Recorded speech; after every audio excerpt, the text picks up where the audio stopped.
My name is Anthony Pagano. I'm a research wildlife biologist with the U.S. Geological Survey. The research I do is working on polar bears, studying polar bear energy expenditure, behaviors, and foraging success on the sea ice.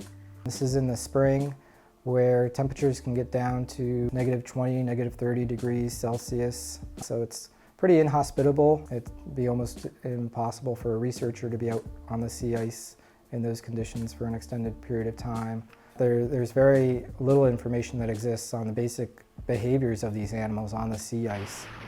And so the video camera collars actually provide us actual insight into what the bears are doing on the sea ice, what their typical activity patterns are, how active they are on the sea ice, how often they're actually catching seals, how often they're actually spending trying to catch seals, and how often they're actually encountering other bears and other behaviors that they might exhibit on the sea ice that, for us as researchers, we have very few opportunities to actually see.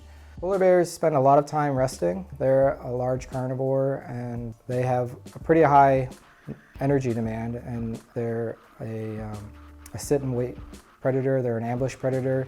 So typically they locate an area where they expect a seal to be in the area using a breathing hole, and they'll either stand by that breathing hole, or they'll lay down by that breathing hole, or sit by that breathing hole, and they'll basically just rest in that area. It can be for minutes to hours to almost half a day.